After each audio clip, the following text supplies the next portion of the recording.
Hmm.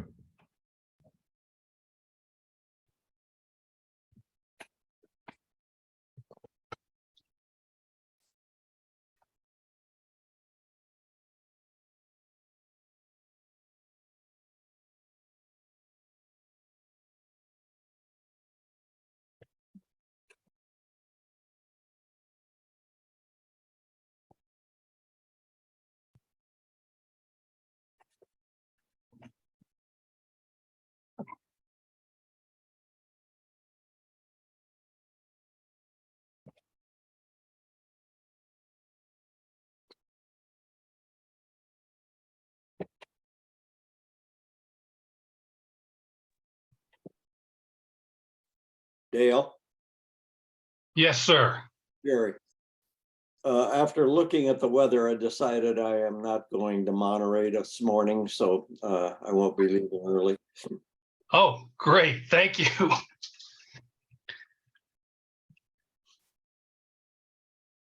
Probably a good decision. My wife thinks so.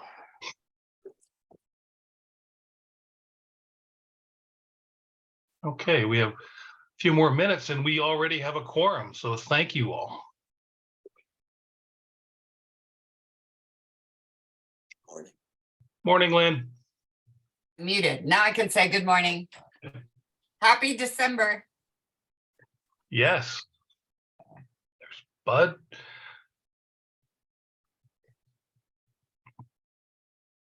Morning, Gail.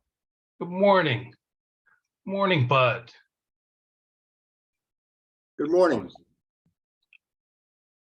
Hey, Jerry, looks like we got a blowing snowstorm up at Bear. I hadn't looked at my camera.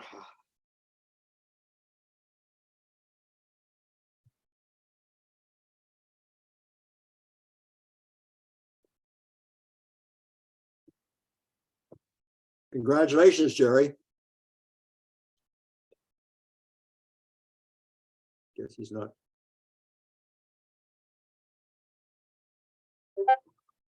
Okay. All right. Now my antennas are standing in this wind, which is always comforting.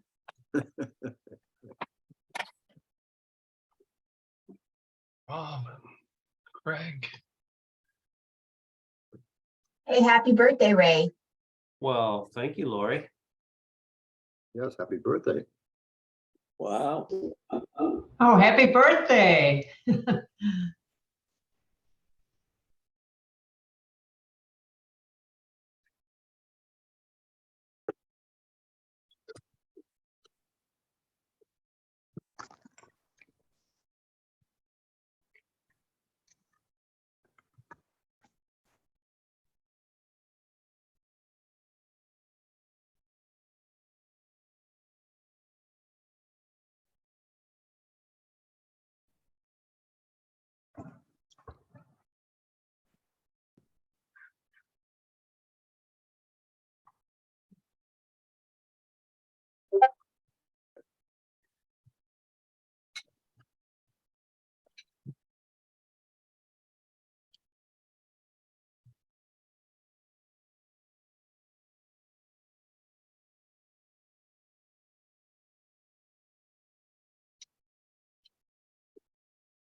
Okay, we've got one more minute and then we will go ahead and get started. The only person I'm aware of who told me they couldn't make it is Chris. But the only other person we're missing right now is Vic. Give him about 30 seconds here. All right.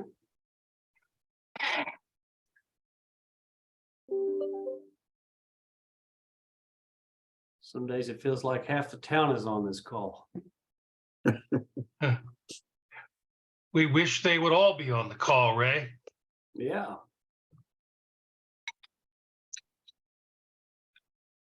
Okay, let's go ahead and get started. I'm going to call the meeting to order, 8:00 a.m. We're going to do a quick roll call. And I am here. Lynn Eisberg, are you here? Yes. Okay, Mary Ann, Yes. Chris Ronis, I do not see. Chris, Ray, Yes.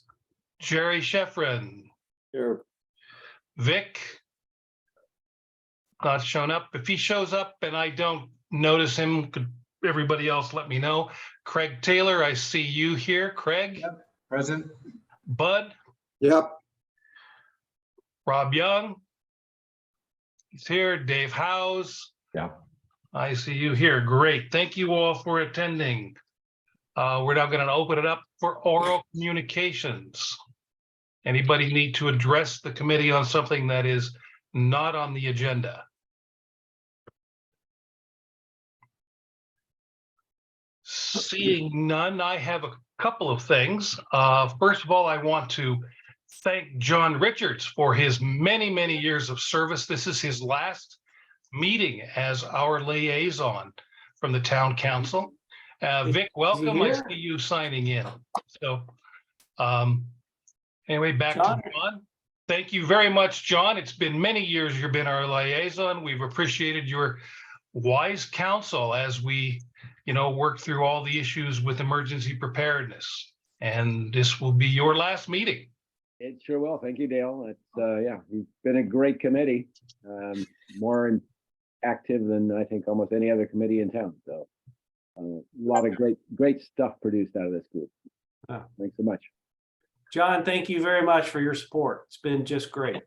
Thanks, Ray. Great getting to know you and getting to work with you. It's been super. Yeah, well, I'll be around. Not Oh, going good. You're not going far then. No. And we need to put you to work with some other tasks. Now that you have all that free time. Oh, yeah, right. Taking a break. Dale, Vic has just joined. Okay, great. Thank you. Thank you, Vic. Good We are morning. done. Morning, Vic. Another announcement, this is also Craig Taylor's last meeting. So thank you, Craig, for your years of service. Oh my gosh. Yeah. Yeah. Brother Craig, holy cow. We know we're gonna Thank fill you. your time up, Craig. We'll fill your time up with other stuff. So my time will be filled. I'm only leaving the committee by moving to a different position. He'll probably be in this seat anyway. Yeah, maybe he'll be our liaison. There you go. There you go. Yeah. Well, thank you, Craig. You've been great. Really. Thank you. Always there when we needed you and digging the keys out of the rocks, stuff, all good. Well, we got plenty of search stuff to do. I'll still be involved in that. Yeah. And I hopefully have us a new member, Dale. Randy True has applied. Okay. Okay, so I assume that at some point that'll trickle down to you. Maybe. I'm pretty sure it'll get to you. Okay, one other announcement. The town is moving to hybrid meetings, and they gave us dispensation so that this meeting was not going to be a hybrid meeting, but I anticipate that although I'm waiting direction, that our meeting in January will be a hybrid meeting. And so those of us who wish to be in the schoolhouse can be in the schoolhouse, and the others will be able to participate via Zoom. So I presume that I will have to be in the schoolhouse to learn how all that stuff works. So that's just to give you all fair notice. So it's the schoolhouse, not the conference room in the main building? Yeah, the conference room in the main building has been usurped by other activities for the time being, Ray. So everything, and also the schoolhouse has the AV equipment for I see. Zoom. Okay. Okay, next we can move on to our regular agenda. The minutes were attached. Do I have a motion to approve the minutes as written? So moved. All in favor? Aye. Thank you all very much. And again, thank you very much to Lynn, who takes great minutes and keeps me on track. Okay, item number 4, the Ladris modeling software. Rob, do you want to take it away? Okay, let's see if this is A subcommittee of us got together, Bud, Craig, Dale, and myself, and we met with the CEO of Ladris, Leo, to review the functionality of the Ladris modeling. Oh, boy. Can't see the screen share. Yeah, I just lost power. Oh, you lost What? power? It's back on, but my computer's off. But you're on. We see Yeah, you. it's weird. I can't. Oh, there we go. Okay, it's back on. Can you see the screen now? Nope, Not yet. there. There we go. Okay, sorry. Leo gave us a demo. Not yet. Can you see it? No, It's just oscillating on and off. I can see you just fine. Okay, can see you, but not the screen. okay, I'm gonna unscreen share then. Good idea. Holy smokes. Never done this before. Anyway, Leo gave us an extended demo of it, and the group discussed at length the capability of the software for use by Woodside Fire Protection District in the town, especially for evacuation planning. Hey, Rob, Yes, do you want to email me the presentation? Maybe I can share it from here and then you can just tell me to advance. okay.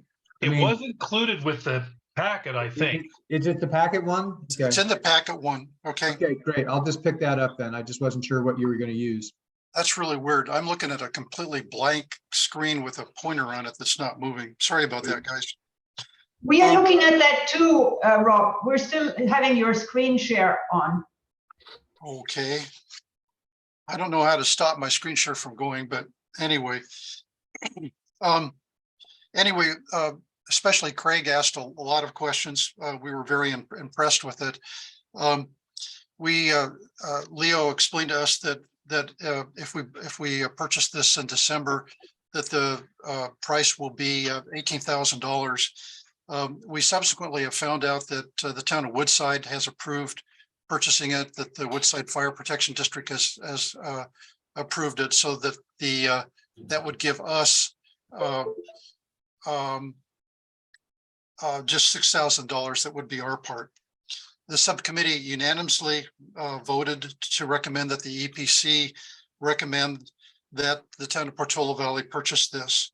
And so it's up for a vote between us now. We need to make a motion.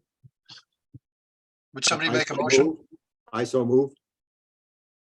Okay. Do we have a second? Second.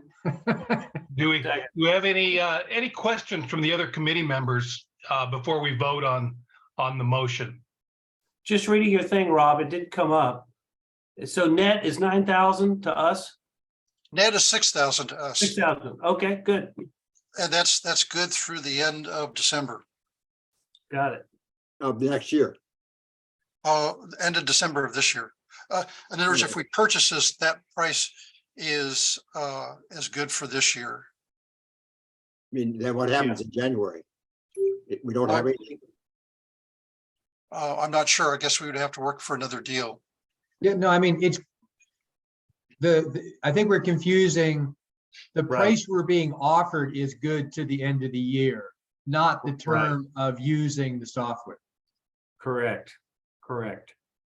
That's what I believe. That is correct. So, Yeah, second. Vote.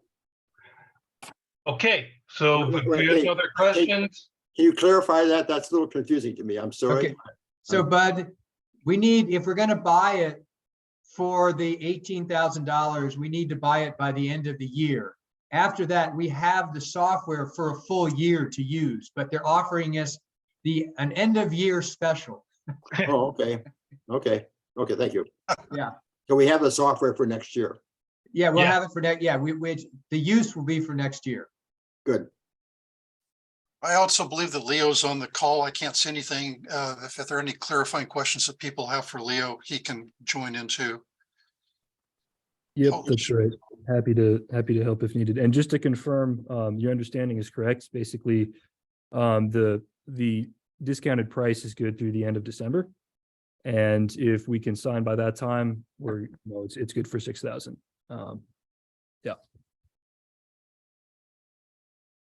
Could I quickly ask, so at the end of the 2023, do we need it? Are we going to be leasing it again, or how does that work?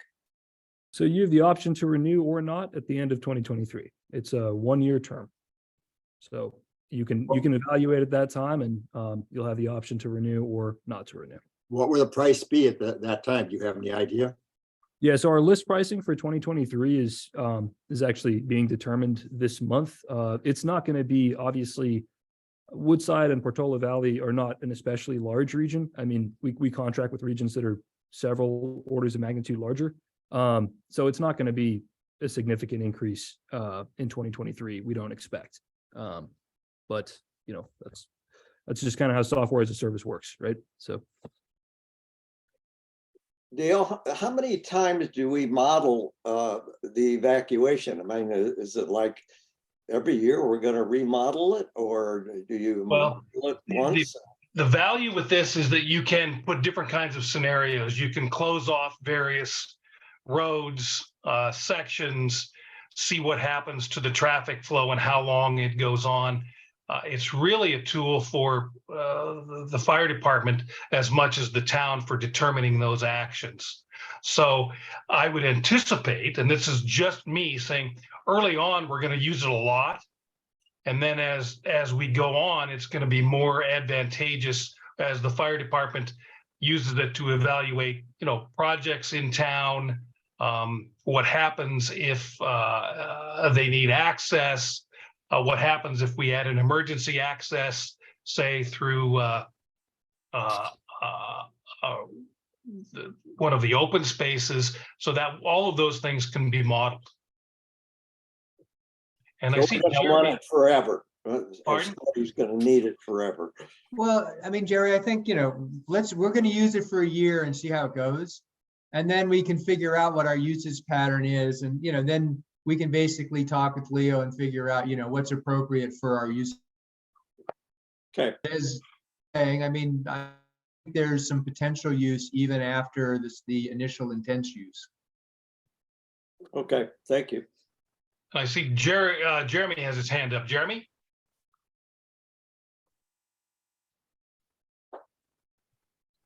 Jeremy? You're on mute.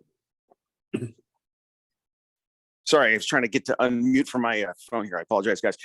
Yeah, just to add a little bit to the conversation related to the purchase, since it's actually at $6,000, that's something that I can take action on pretty quickly. It doesn't need council approval, so happy to do that based on recommendation from the EPC today. Thanks. Okay, I see Don. His hand is up. Hi, Don. Good morning. This big question for Leo. Hey, Leo, is it possible with the software so how do I put this? Does it only work with existing roadways that we have in town, or can we put in there and assume, like Dale was talking about earlier, through open space? Let's say we're potentially thinking about putting an additional roadway out of Portola Valley to 280. Is that possible to do if there's no existing roadway there, but we want to put one in, just to see how that would change things? Yeah. In timing? That's a great question, Don. And absolutely, that is one of the core functionalities. Awesome. Great. That's good. Yeah, you can basically draw in any hypothetical road or infrastructure development. So if you have a new apartment complex or a new intersection type, or really any modification that you want to test out before it happens to your existing infrastructure, you can add that in easily and compare before and after, just like you're saying. Great. Yeah, so Don, we had him demo it. It was pretty straightforward. Yeah. Okay, with that, I'm going to close the questions and have a vote. Let's start with Mary Ann. Aye. Rob. Aye. Dave House. Hi. Ray Rothrock. Yes. Bud. Yes. Vic. Yes. Craig, I, Lynn, I, and I also vote aye. So that is, How about Jerry? oh, Jerry Jerry, also votes I'm aye. sorry. Jerry, you, Is aye? he forgotten? Yes. I vote yes. I'm sorry. There are too many faces on my screen. So that is unanimous. That passes. And so thank you, Rob. Thank you, Leo. And thank you to Dawn for making this move forward. We are now on to item number 5. And Rob, go ahead and take it away. Okay, my computer's back, I think, so let's give it a try here.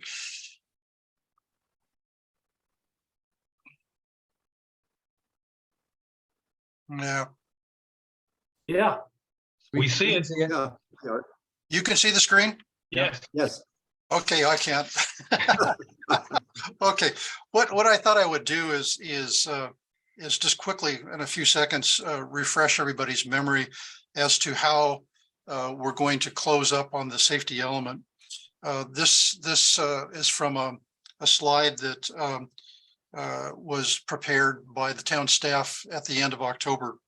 The first thing is that we're going to have a couple of different meetings in the EPC and the other committees that are looking at this.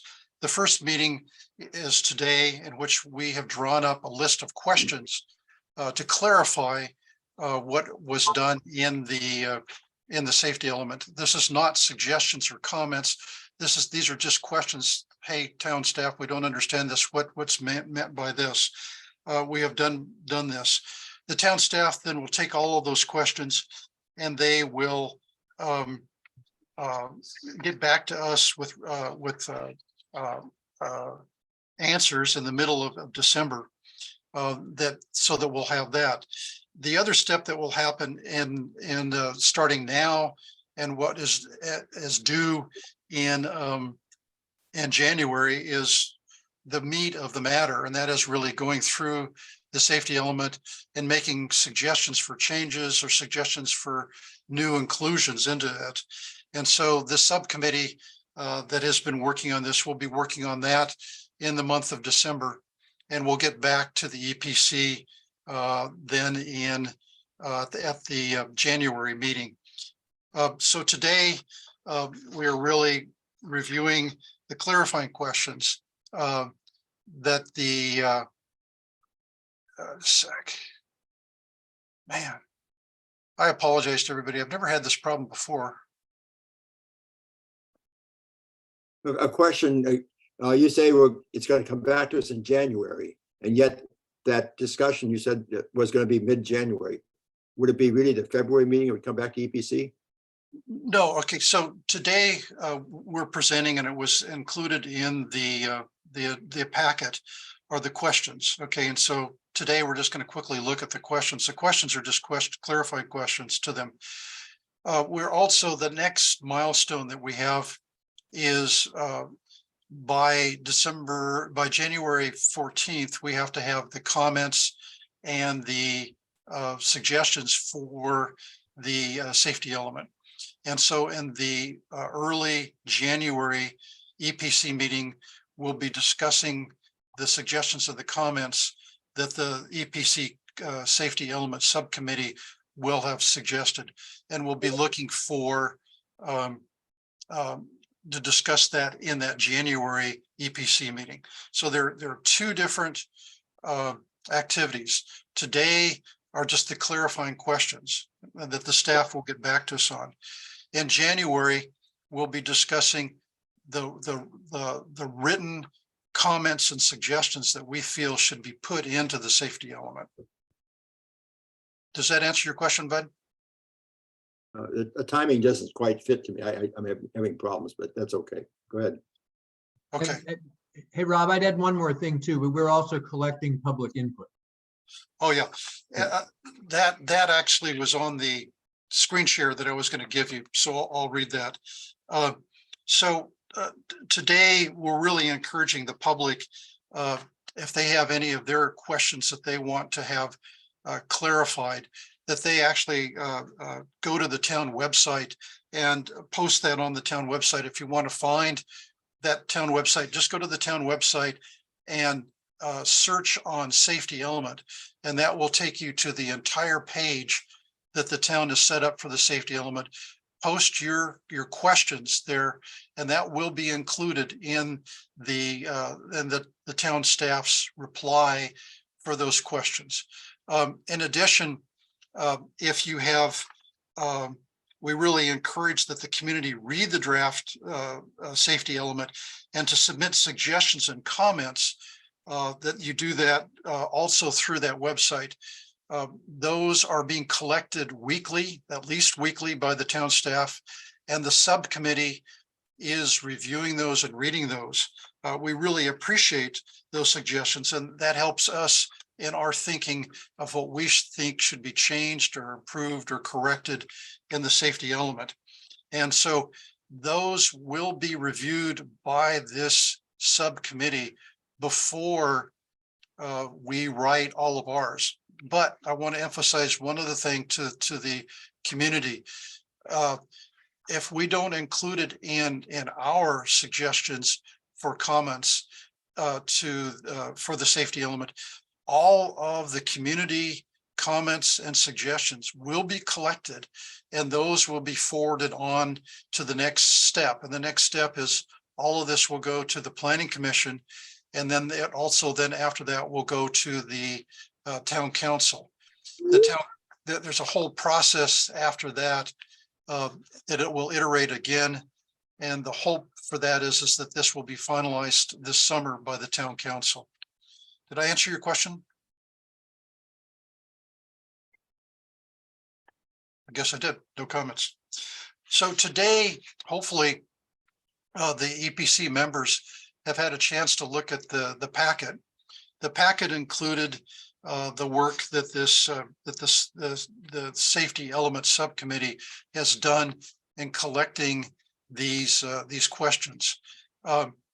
What I wanted to do is see if we could break this up into two parts. One, I wanted to see if we could get approval for these questions that we have collected to send on to the town staff. They're due tomorrow. And then the second part would be if people have additional questions that they would like added, I'll take those down and make sure that they get added today to the questions that the subcommittee has already made, and then that packet will be forwarded on. So Dale, can I turn this back to you for just conversation on the existing questions that the subcommittee has made, and then perhaps for a vote? Yes.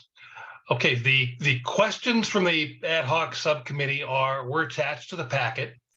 And so now we're going to open it up for discussion and then hopefully a motion. And if anybody has any additional questions that they would like to add to this, then we'll take those up after the discussion on the questions we submitted. Do we have any questions or comments on the questions that were part of the packet? Okay, hearing none, do I have a motion to approve them, to send them on as the questions from the EPC to the Director of Planning? So moved. Second? Second. Rob? Second. Okay. I'll take another roll. Mary Ann? Aye. Rob Young? Aye. Dave Howes? Aye. Raya Ray? Yes. Bud? Yes. Vic? Yes. Jerry? Yes. Craig? Aye. Lynn? Aye. And myself is also an aye, so that is unanimous, and we can move on. Next, do we have any additional questions from this group that you would like added to the questions? And I remind you that you could also submit those individually if you wish. If you can't think of anything this morning, you still have until tomorrow to submit them as an individual. But do we have any other questions or clarifying comments that you would like added to those that we have in the packet? Okay, hearing none, I think we will move on. I would also add the next step is actually the heavier lift for this committee and the subcommittee is to begin the process of comments, corrections, suggestions to the safety element. And Rob being the chair of that, we're going to have, I don't know how many meetings during the month, during December, to try and get the handle on those to submit to this committee in early January for its recommendations. And we are losing Craig as a member of the ad hoc subcommittee. So if Mary Ann is part of this group, Rob is, I am. If anybody else would like to be part of the subcommittee reviewing the safety element, please talk to Rob. We welcome your participation up to a maximum of 6 on Maximum that. of 5. Oh, yes, 5. I'm sorry. Yeah, we can have up to 5. And Jerry's also on that ad hoc group too. Oh, was Jerry on that group? You keep forgetting me, Dale. I don't understand. I'm sorry, Jerry. Jerry, you're just so omnipresent. We knew that you were there. Oh, I apologize, Jerry. So great. So anybody else love to join that group? Thank you. And now on the agenda, we're going to move on. We have Dawn Bullard with us. I've got an agenda item here, and it's because during the process of the subcommittee, there were some questions that came up about enforcement. And so the question came during the discussion, again, love the safety element of the new changes and also probably of the new fire codes. How are these going to be enforced moving forward? And so Don, you want to go ahead and chat about that, and then we'll open it up to other questions from the committee. Thanks, Dale. I thought I was not going to make it to this meeting this morning, and so I went ahead and assigned this to my deputy fire marshal, Marshal Hurd. Oh, And I great. think I'm going to go ahead and let him talk about the enforcement piece, but my assignment this morning ended up getting canceled, so I am here. So if there's any gaps that need to be filled in, I'll fill it in, but we'll let Marshall go ahead and do the presentation on the enforcement piece. Good morning, everyone. Thanks for having us. We've had a very strong and excellent prevention mitigation program here at Woodside Fire. And in the past year or so, we've probably increased that quite a bit. We've added several things, tools and services and inspectors to our team here to enforce the fire code. Our philosophy has always been to educate and work with the community and kind of assist them with mitigation and prevention measures, doing defensible space inspections. And in the last year, we hired 2 part-time inspectors that came in and did several defensible space inspections, enforcing our fire code. We've had about an 85 to 90% compliance with that, and it's been very successful. Another thing we've done recently in the past year or so is implemented a dead tree tagging system. You may have seen some of the trees tagged with an orange tag now. And basically that allows us to enforce the dead tree removal. We tag the trees, we report back to the towns, or we'll meet with the property owners if it's on private property and write the tree up and have it removed. Recently, we've implemented a new iPad inspection system called Fireside. And this is a really great system that's helped us to streamline our enforcement. We're able to go out, identify the properties, take pictures, and then we can leave a barcode for the residents to access that and go right to the website and see what the inspection report was. And it basically streamlines the process because they can email us back and forth. They can take a picture of the tree that maybe we tagged dead and show it that it's been removed. And so the communication is a lot more streamlined. And instead of having going back and forth, or maybe wait for the homeowners to get home, the stuff's in process through emails and through the new Fireside system. So that's been very successful. Along with 85-90% compliance, we'd like to see it more like 100%, and not everyone is compliant. So recently we've adopted an administrative citation process which allows us to go out and first, again, try to work and educate the homeowners and the property owners and get them to comply with our defensible space requirements. But if not, then we have now this new administrative citation. And the way that works is there's a fine for $100. It gives them a period of time to comply. If they don't, we can go back and enforce a $350 fine with a time period to comply.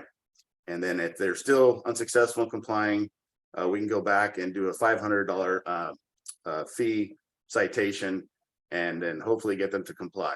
Again, our philosophy is to work with the community and educate them versus, finding them, but sometimes that need is there. And so we recently adopted the administration citation process. Also recently, we've hired another full-time fire inspector to assist with our code enforcement. They'll be beginning on January 2nd of this year, coming up 23.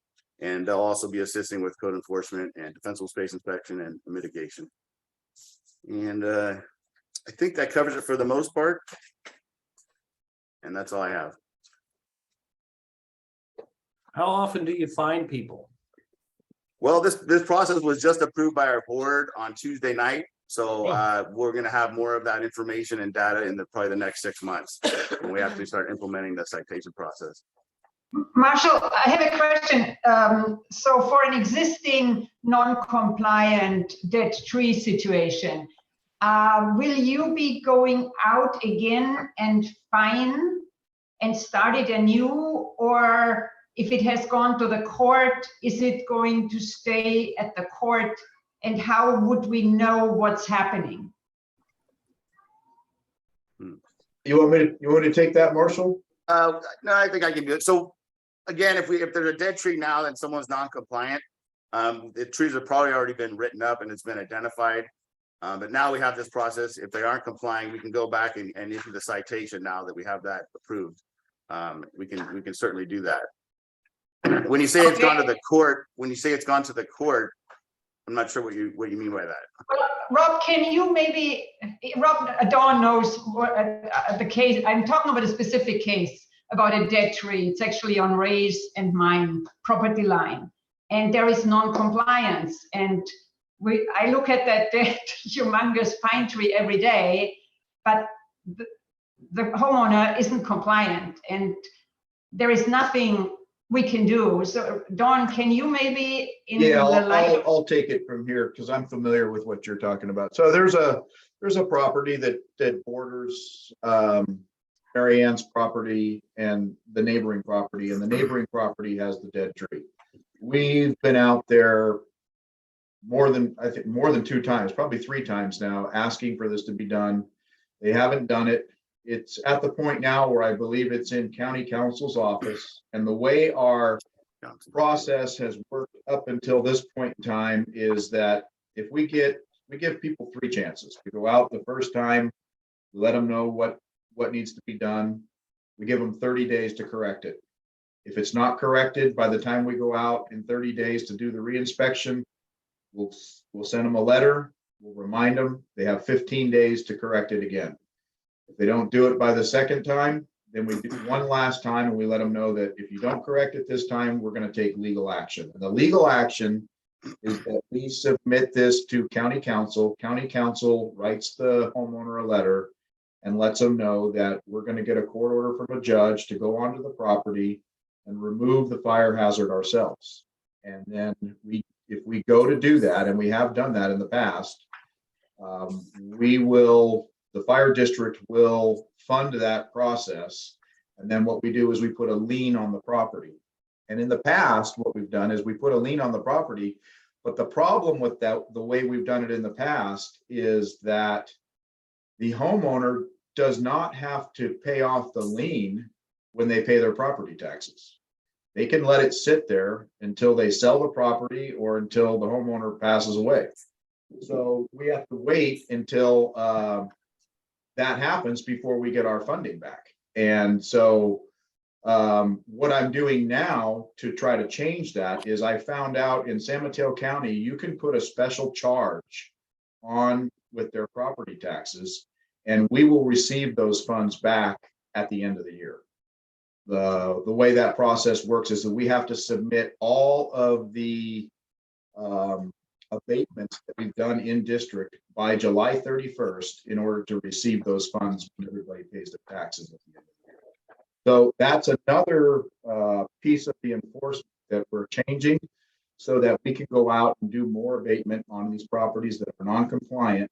And we know that there's pretty much a guarantee that we're going to get those funds back to the district general fund by the end of the year. So that's the way it works. Now, in this specific case that you're talking about, Marianne, we're going to go back out to that property now, and we'll start from since this is a new process for us with the administrative citation, we're going to issue that starting as if, this is the first time. We'll go through that process because it's new to us, and within 45 to 60 days, you should see that tree gone. Great. Jerry. I had a question concerning the fines. It seems that for some properties, there are perhaps thousands of dollars of work that needs to be done.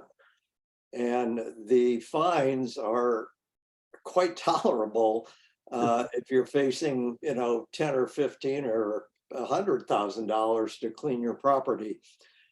We have a vacant lot area, and we've reported a dead tree to the fire department, and nothing has happened. And I could see this homeowner or whoever owns the lot saying, fine, I'll take a $500 fine. So I'm glad to hear that the fire department is willing to undertake it, but this may not be a one tree event. This means clearing a ravine, a significant ravine in an empty lot. And I'm just wondering if the fire department is going to take something like that on.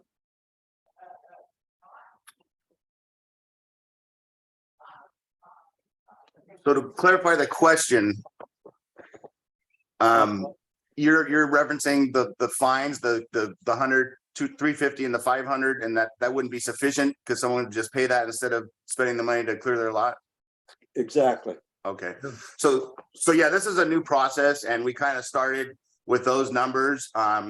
And we've already discussed that if that determines not to be successful because it is too low and people just pay the fines, that we would have to increase that at some point. So that might be changed in the future if we come across those situations. Marshall, if you would do it per tree, it would be better than just per occurrence.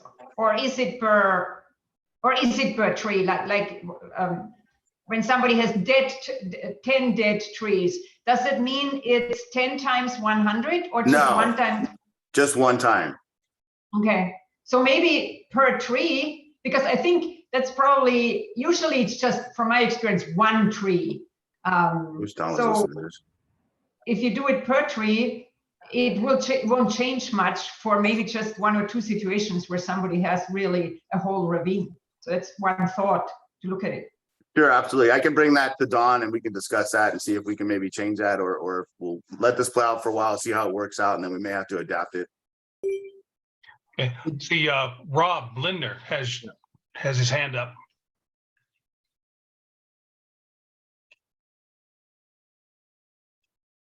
Yeah, good morning, everybody.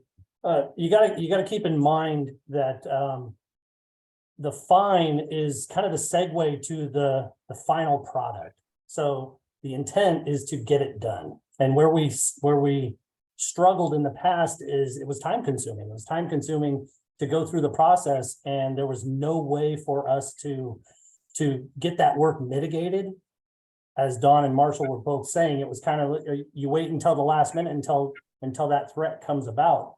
And then even then we would go out and do the work, and to recover those costs were out somewhere in the distant. This now enables us to, within a year, get those funds back to us. So the fine is kind of irrelevant, because if they weren't going to pay to get the work done, they're probably not going to pay the fine anyways. But this now enables us to put it into their annual funds, their property taxes, to where if they're not going to pay again, they're not going to be paying their property taxes, because that's going to be a part of their bill. So the fines are just kind of that segue to allow us the ability to get to that final product of either they get the work done or we get the work done. And they're either going to pay it themselves or it's going to be attached to their property taxes. So the fines, I totally understand and get your point on, what that intent is, but if they weren't going to pay, I don't think that fine amount is going to trigger that, but that now legally enables us to get that done versus in the past, it was, we go out, nothing, we go out again, nothing. We then reach out to our legal, they start the process, and we're now, with some properties, it's been going on, multiple years, and our intent is to get this work done. We're not trying to be punitive. We want to work with people. We want to work with the citizens. And if they're showing an effort, we're not going to make it a financial hardship for them if there's work getting done. But it's for the people that basically just blow it off and just assume they can handle the matters in whatever personal way they choose. But this now allows us to do that. Thank you, Rob. Craig Taylor. Yeah, so my question, I guess is twofold. Like, how many people are going to be doing the inspections now that you think you've got a process? And then the other question would be, what kind of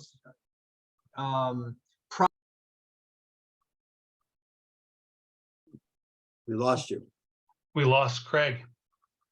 I wonder if he lost power up in the Highlands. He just disappeared. Okay, we're going to go on to Jerry's question. Just maybe a recommendation. If a homeowner complains about another property and whatever process goes on, it would be nice if that homeowner was somehow kept apprised, because when nothing happens, the assumption is the fire department didn't do anything. And if you're doing something, it would be good to let the complainer, if I can use that word, know sort of what's going on in the process, if that's legal to do, rather than sort of leaving them to assume that the fire department isn't doing anything. Just a recommendation.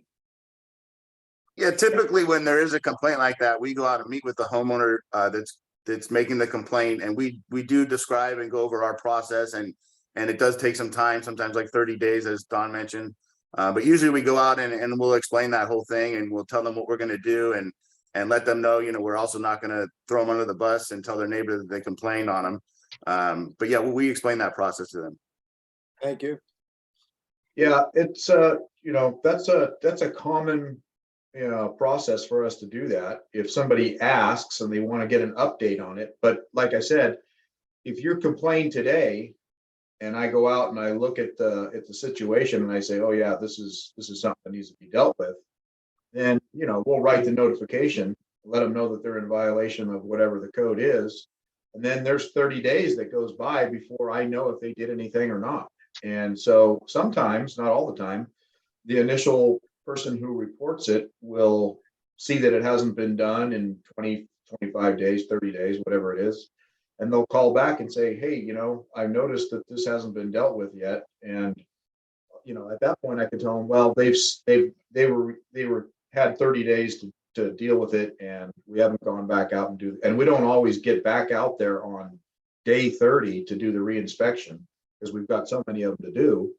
But eventually we do get out there, and if somebody asks for an update and they're consistent about it, we get back to them and let them know. But you got to remember, we're doing a lot of inspections, and those aren't the only things that we do here. And so sometimes it slips through the cracks, and we may not get back to them in a timely manner. But for the most part, we try to respond to every complaint or any request for update as best we can. So.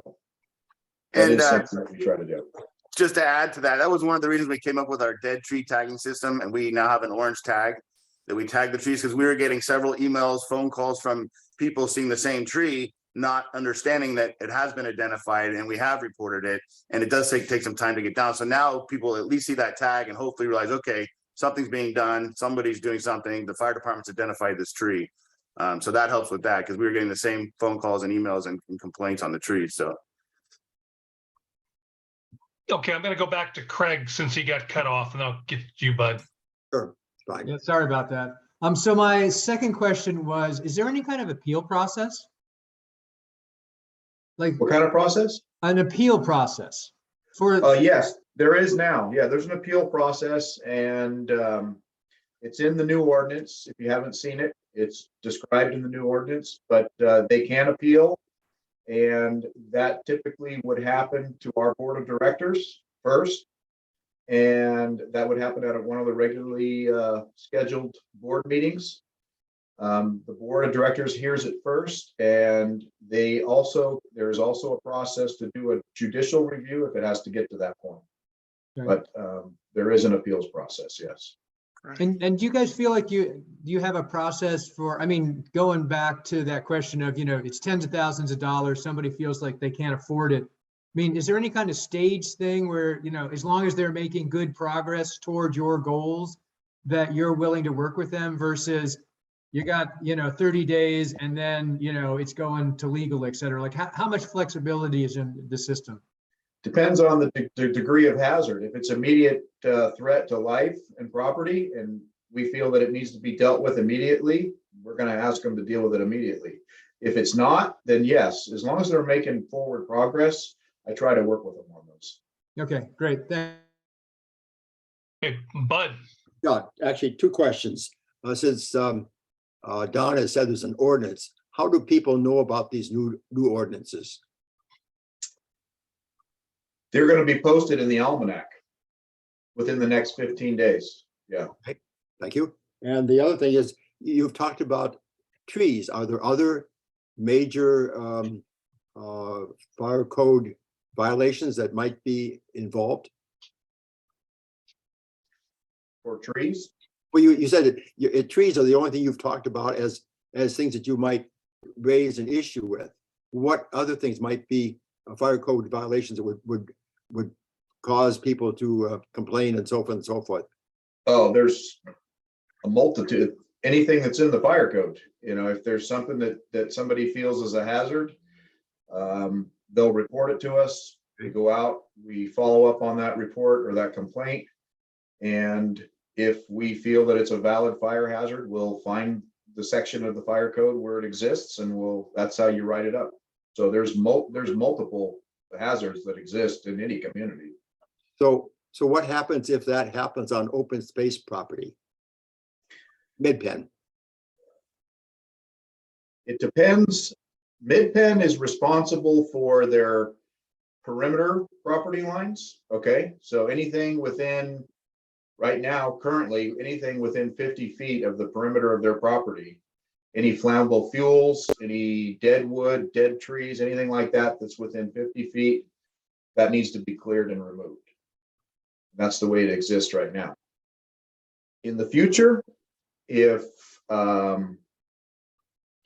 have it the way I want it, that's gonna be increased to 100 feet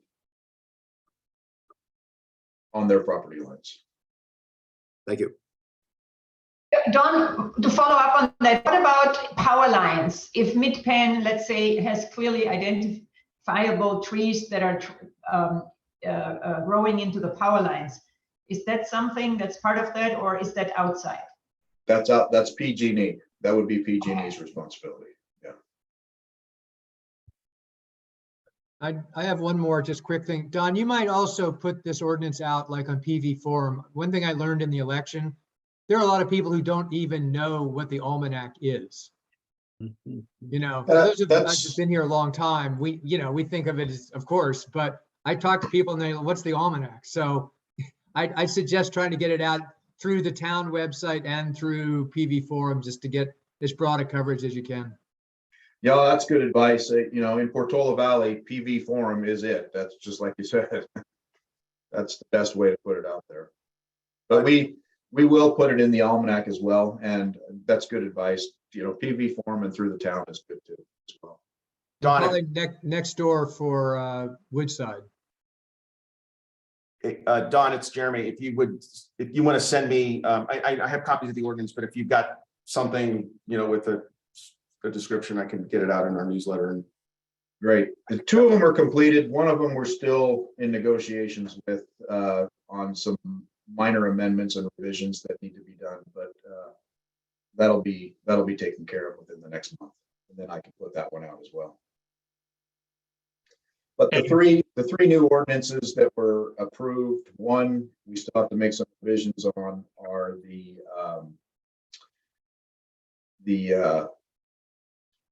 citation. So and then the next one is we designated any high fire severity zone and very high fire severity zone as a WUI fire area. And then the third one is just a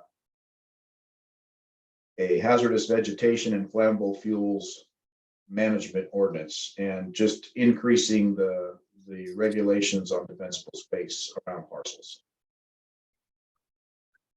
And what are the consequences of defining something as WUI?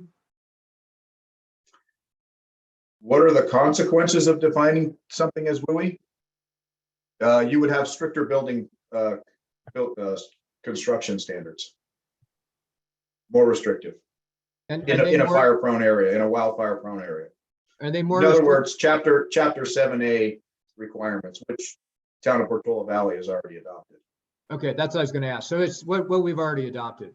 Well, yeah, Chapter 7A, but potentially there could be some of the new CAL FIRE minimum fire safe regulations that would apply to the very high would also now apply to the very high as well as the high, because we've dedicated the high and the very high as WUI fire areas. So this is Jeremy. I'd like to jump in on this one a little bit. So this is a question that I've asked of Don as well, that if the district, since the district has done this, what does that mean exactly as it relates to the town's responsibilities around land use projects? So there's this new CAL FIRE. It actually hasn't been fully implemented yet. This new CAL FIRE ordinance that has stuff in it around road width, building separation, with an exception process, a few other areas. And the question that we have outstanding is that now responsibility of the town to implement? Is that something that Woodside Fire is going to implement?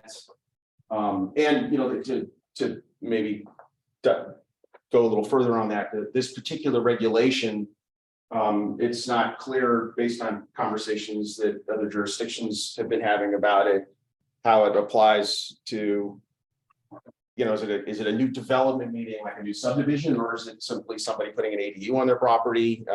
There's been sort of conflicting messaging from CAL FIRE on it. So I think there's certainly a question mark on how long it gets applied moving forward, just to be honest. And do we know if it applies to existing or is it just new stuff? Because obviously the vegetation and the dead trees, I mean, that's one of the things where we're dealing with existing hazards. But most of these regulations seem to apply to major remodels and new construction. Would these things apply to existing homes as well, or are there parts of it that will? Chapter 7A applies to, if you're going to do an addition at a certain point, that would get triggered. Yes, if you built your home prior to Chapter 7A existing in town here, you're not going to have any of those requirements on the structure. If you're doing a big enough remodel or addition that triggers those things, then yes, you would have to apply 7A to those remodels and those additions.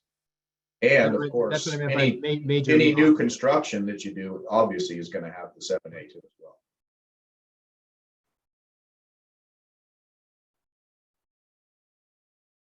Okay, and we're running out of time here. So Don, I thank you for your time. I have one quick question. You have new fire codes, full fire code that you're expecting by the end of December. Is that still on schedule? No, we're not. It's not going to be by the end of December. We're hoping to have it done by January, end of January, for our next board meeting. Okay. Very good. Thank you, And Don. then for Jeremy, you might want to, you know what, I might give you some advice because you and I are both looking for the same thing is what else is going to apply to these buoy fire areas. You might want to talk to the cities and towns that are that the Moraga Orinda Fire District oversee. And talk to them because Moraga and Orinda have had this in place for a few years now. Yeah, I've got somebody introduced me to somebody over there the other day, so it's on my call list of folks. Yeah, so you should talk to some of the folks over there that are, being protected by their fire district. And yeah, and Santa Clara they- County Fire has been asking a lot of questions of Cal Fire too, as I understand it. So I'm trying to Yeah, but I don't know that Santa Clara County has dedicated or designated any WUI fire areas. Gotcha. I don't know if they've done that. And Chapter 49 of the California Fire Code allows us to do that, and that's where it all comes from. So anyway, it might be worth it for you to give a call to somebody over there to get more information. I'm going to. Great. Thank you, Don. We are now not fully through our agenda and running into our 9 o'clock time frame. So I'm going to continue with the meeting and we will continue until we lose a quorum. So thank you, Don. We are now on to item number 7. Jerry, and I didn't forget you this time. Thank you for remembering. I will give you an update of where we are at this point. I have been working with Kari at the town on designing the patches at the recommendation of this committee. We have moved in the direction of having 2, one being a sticker, which will be 3 by 4 inch that you could put by your phone or your door or anywhere else that is going to be a little easier to see. And then the second would be a business card size tag with a little bit less information that could be put in a luggage tag or something similar and attached to your go bag and could be copied because many households will have multiple go bags. So I will share my screen and just show you where the design is at this point.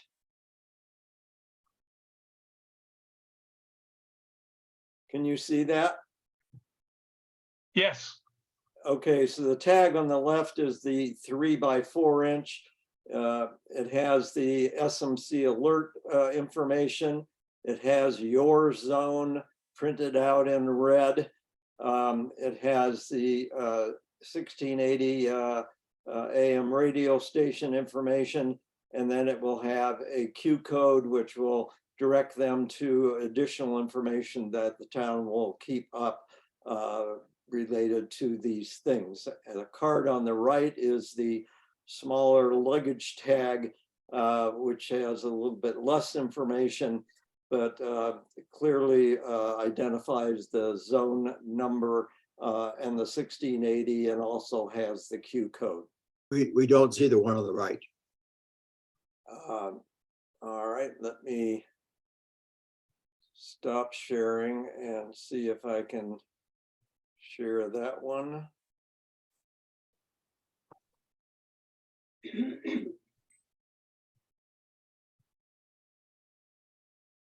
Can you see the small one now? No. Yes, that's the small one. That's the card.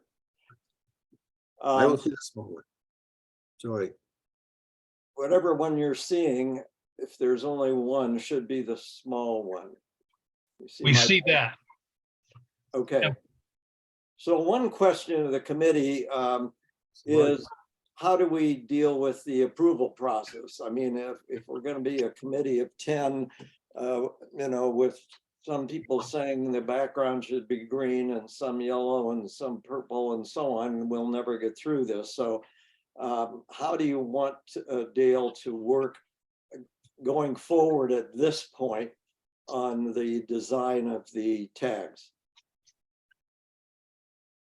Well, I think in the past, the sense of the committee, the last meeting was we were going to give you and Carrie, artistic license to design it, and then you bring it back to this committee for approval. I doubt, well, I don't want to put words in people's mouths. I'm not interested in fighting over green or yellow.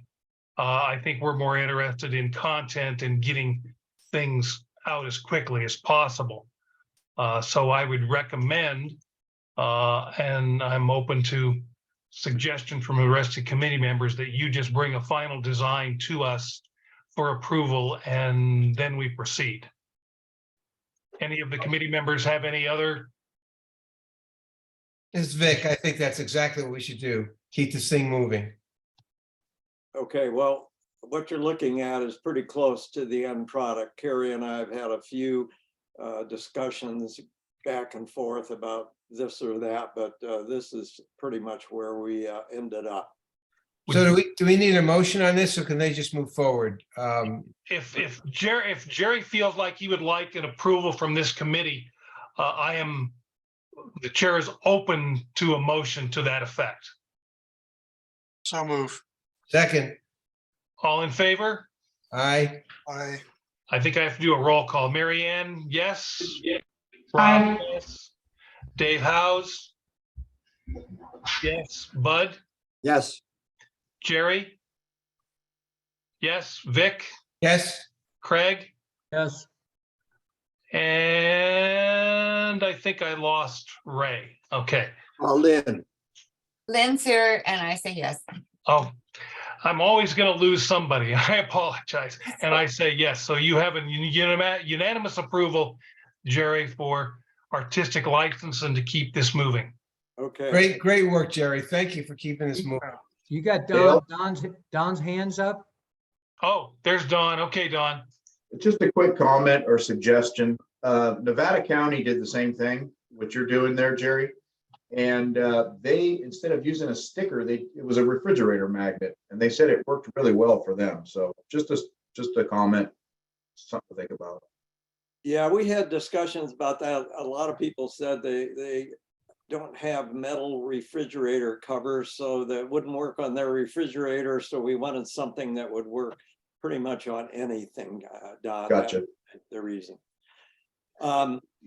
Two other quick points. One is that I have drafted the points in the letter that will accompany the tags. I have sent that to Selena and gotten her input, and Dale. I'm not going to show you that because it's not finalized today, but we will have a letter that will explain, all of this and what additional information that they can get. The third thing is that I met with Jeremy, and Jeremy, of course, has always been very supportive of this, and I believe has identified some additional funding. So being able to send out 2 tags may not be a problem budget-wise. So we're going to just push forward with that. Outstanding. Yeah.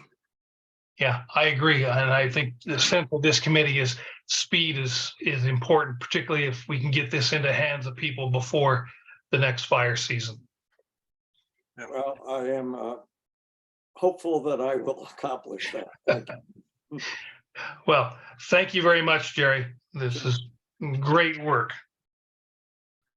Okay, on to the fire department and CERT reports. Chief, are you still with us? I am. Are you able to hear me? Yes, you're just fine. Thank you. Sorry, I had some technical difficulties here as well. Mine's really quick. The station build is still going well. Rain is good, but the wind's not so good for wires and trees. So be on the lookout for that. By all means, let us know if that should trigger anything. And then the open house that we generally have for the 3 stations, obviously 2 of our stations are not able to do that. So our annual open house is going to be at station 19 this year, 4091 Jefferson, where we will have Santa and refreshments, and we'll be putting out information on that really soon, but that'll be on December 14th. That's all I have. Thank you, Chief. I had one question about, I've been seeing quite a few like local fires. Is this the time of year that just house fires tend to pick up as people lock inside? I mean, my little pulse point seems to be going off all the time. Yeah, unfortunately, with the holidays, you get a lot of people, cooking that, cooking either in new areas, or they start having, building their own fires in their fireplace that they haven't used. So you get a lot of calls related to that. And generally November, December, January, that definitely starts to pick up. Okay, so Lena, thank you, Chief. Appreciate your time. I'll make this quick also. So we had a very successful CERT badging and barbecue last month. At the beginning of the month, we brought everybody in so that they could get our CERT handbook, get their credentialing going, and we're officially handing out CERT badges. So we're moving forward. I have a team of volunteers that are working on all the data record keeping. So thank you so much for those people assisting with that. We also have a CERT workday coming up on Saturday from 12 to 3, where we will be going through the trailer's medical supplies and creating the smaller first aid station kits. So if any of you want to join us, I will be providing lunch, obviously, or hopefully the rain will not be too bad. We did have the SMC alert test last month. So hopefully you guys got the email, if not the email, the text test alert. If not, please go on to SMC Alert and register on there so you can receive alerts. Lastly, I just want to mention that Chip, who heads my WPV Ready committee, will be stepping back. So I am looking for people to step into the role of leading that committee and moving forward with some goals. He will be focusing mainly on what he's been doing, which is Firewise mapping and whatnot. So I want to say thank you. He's been doing a great job. And then the only other thing I want to mention is I was selected for jury duty, or for a jury to serve as a juror that starts tomorrow and will go through mid-January. So there are a couple weeks at the end of this month that I will be in office, but otherwise you won't be hearing much from me regularly. Oh, well, congratulations on jury duty. Okay. More to come after.